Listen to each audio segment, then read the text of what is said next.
आप कहाँ से अपना खर्चा निकाल पाओगे। दूसरा होता है, जब तक भी आप किसी भी यहाँ पे अगर मान लीजिए किसी भी रेस्टोरेंट में या कहीं भी आप अगर आप जॉब करना चाहते हो ना, तो आपको रशियन लैंग्वेज की नॉलेज थोड़ी बहुत होनी चाहिए ना।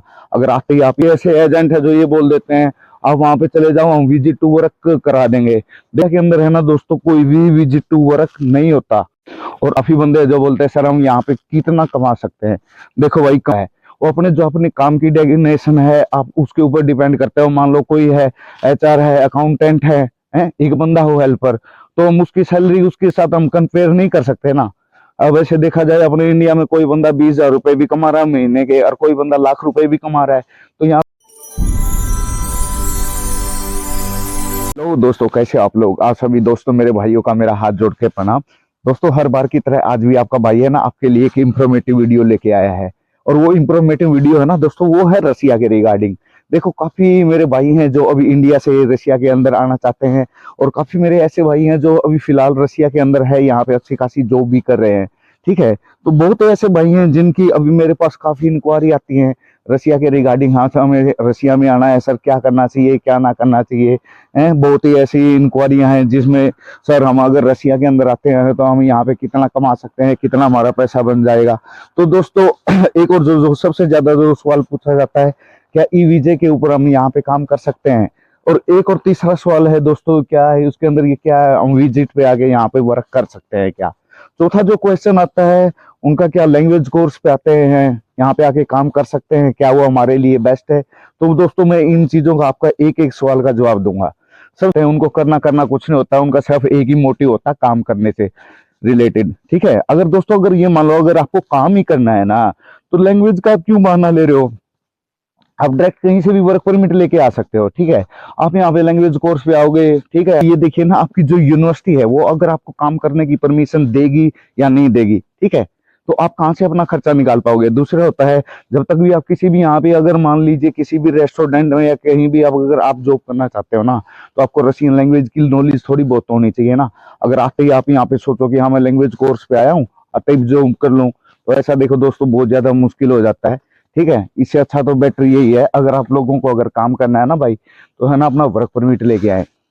मेरे भाई हैं काफी हैं ऐसे जो ये यहाँ पे सोच रहे हैं कि हम ई वीजा पे आएंगे, ई वीजा पे आगे है ना हम यहाँ पे काम कर सकते हैं।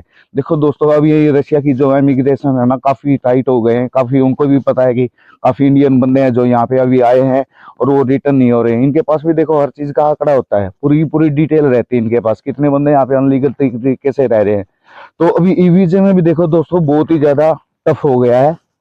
तो ई वीजा होता नहीं है, 60 डेज तक का ही वैलिड होता है। इसके बाद अगर आप मान लो यहाँ पे स्टे करते हो तो आप अनलीगल ही रहोगे, तो उसमें कोई भी बेनिफिट नहीं है आपका। अगर कोई भी एजेंट आपको ये बोलता है कि आप ई वीजे पे यहाँ से रशिया चले जाओ, हम आपको वहाँ पे काम दिला देंगे, तो दोस्तों उसकी बात आप बिल्कुल भी विश्वास मत कीजिए।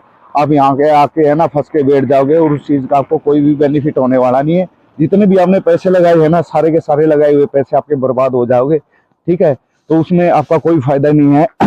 और दूसरी बात, जो काफी ऐसे एजेंट है जो ये बोल देते हैं आप वहां पे चले जाओ, हम विजिट टू वर्क करा देंगे। देखो ये है ना कोई इजराइल या दुबई या मान लीजिए मलेशिया या कुछ ऐसी कंट्री है मानता हूँ जिनके अंदर है ना विजिट टू वर्क होता है। फिर रसिया के अंदर है ना दोस्तों कोई भी विजिट टू वर्क नहीं होता, और आप यहाँ पे आओगे आप है ना फंस के बैठ जाओगे। तो इस चीज का में भी देखो दोस्तों मेरा मानना है कि कोई फायदा नहीं है। अगर आपको यहाँ पे आना है अच्छे तरीके से, प्रॉपर अपनी डॉक्यूमेंटेशन है जो आप करके आए अच्छे से यहाँ पे काम करें। ठीक है, काम करें, जितना आप यहाँ पे पुराने होते रहोगे ये उतना ही आपके लिए बेनिफिट है। आपको रशियन लैंग्वेज अच्छे से आएगी। जहाँ पे जो रशियन लैंग्वेज अगर एक बार आप सीख लेते हो तो आपकी पता है सैलरी भी अब उसी हिसाब से इंक्रीज होती रहती है। काफी बंदे जो बोलते हैं सर हम यहाँ पे कितना कमा सकते हैं। देखो भाई कमाने का तो अपने इंडिया में देख रहा भाई, या कोई बांग्लादेश से या पाकिस्तान से, हर जगह के अपना एक अलग अलग रेट होता है। वो अपने जो अपने काम की डेजिग्नेशन है आप उसके ऊपर डिपेंड करते हो। मान लो कोई है एचआर है, अकाउंटेंट है, एक बंदा हो हेल्पर, तो हम उसकी सैलरी उसके साथ हम कंपेयर नहीं कर सकते ना। अब ऐसे देखा जाए अपने इंडिया में कोई बंदा 20,000 रुपए भी कमा रहा है महीने के, और कोई बंदा लाख रुपए भी कमा रहा है। तो यहाँ पे बोल देते हैं कि हाँ बहुत ऐसे कमेंट मिलते देखने को, रशिया के अंदर इतने पैसे नहीं कमा सकते। बोलते हैं ना कई बार हाँ लाख रुपए नहीं कमा सकते, 80,000 नहीं कमा सकते, वहां पे 30-40,000 रुपए कमा सकते हैं। तो देखो दोस्तों वो आपकी गलत सोच है। ठीक है, अगर आप यहाँ पे हेल्पर की लाइन में आए हो और आप सोच रहे हो आप यहाँ पे 2 लाख रुपए महीना कमाओ, ऐसा तो देखो नामुमकिन है। अगर आपको प्रॉपर वे किसी तरीके से आपको काम आता है, मान लीजिए आप कारपेंटर हो, ठीक है, टाइल मैसन हो, या और किसी काम के आप अच्छे कारीगर हो, तो ठीक है, आप अच्छे से यहाँ पे पैसे कमा सकते हैं। अब अपने आप को आप एक मान लीजिए हेल्पर से थोड़ी कंपेयर कर सकते हैं दोस्तों। इसमें सैलरी देखो आपकी डेजिग्नेशन के ऊपर डिपेंड करती है, तो इसमें हम कुछ नहीं कह सकते कि सैलरी आप लोगों को कितनी क्या मिलेगी। एक कोई बंदा है जो मान लीजिए 10-15 साल से एक ही काम कर रहा है, उस काम में वो परफेक्ट हो गया, एक है हेल्पर, ठीक है। जो बंदा परफेक्ट कारीगर है तो उसकी जो सैलरी एक हेल्पर से हम कंपेयर नहीं कर सकते ना। तो ये कहना बिल्कुल ही गलत है कि रशिया के अंदर इतने नहीं कमा सकते, इतना नहीं कमा सकते। अगर आपको अच्छे तरीके से किसी काम की नॉलेज है तो आप यहाँ नहीं, आप इंडिया में भी किसी भी कोने में रह गए ना, आप अच्छे से पैसे कमा सकते हो। सैलरी का तो देखो आप समझ ही गए होगे दोस्तों, वो सब कुछ है ना आपके ऊपर ही डिपेंड करती है। जो बंदा जिस काम का अच्छा कारीगर होगा, पैसे है ना वो कहीं भी हो, चाहे अपने इंडिया में हो या किसी भी जगह हो, पैसे हम उसी हिसाब से कमाते हैं। तो ये कहना बिल्कुल ही गलत है कि हाँ वहाँ पे 50,000 मिलते हैं, 30,000 मिलते हैं, 20,000 मिलते हैं। और दूसरा क्या होता है दोस्तों, लैंग्वेज कोर्स में काफी ऐसे होते हैं, इसके अंदर आजकल है ना देखो बहुत ज्यादा स्ट्राइक चल रहे हैं। कई भाइयों के कमेंट आते हैं वहाँ रहने की जगह नहीं है, ये है वो है। और देखो बहुत ऐसे भाई हैं जो कैसे एजेंट किस तरीके से भेज रहे हैं, जो ऐसे बेकारी कंपनी होती है उनके अंदर पड़े हो तो उनका कुछ कह नहीं सकते। काफी अच्छी कंपनियां भी हैं, काफी बेकार कंपनियां भी है। वो देखा जाता है, आपके एजेंट के ऊपर डिपेंड करता है वो आपको कहाँ और किस तरीके से भेज रहा है। ठीक है, हर टाइप का दोस्तों माहौल होता है। जैसे ये नहीं कि हम यहाँ अपने इंडिया से आए यहाँ पे राजा बन के रहे और आते हम 2-3 लाख रुपए कमाने लग जाएं। ऐसा तो देखो दोस्तों आप कहीं भी रह रहे हो ना, नहीं होता कुछ भी। मानते स्टार्टिंग में 1-2 महीना प्रॉब्लम आती है, लैंग्वेज की प्रॉब्लम होती है, रहने की, खाने पीने की, हर चीज की प्रॉब्लम आती है। तो उस प्रॉब्लम का देखो दोस्तों सोल्यूशन करना तो आपके हाथ में है। दिन एडजस्ट करोगे, अच्छे से वहां सेटलमेंट हो जाओगे तो आपके लिए बेनिफिट है।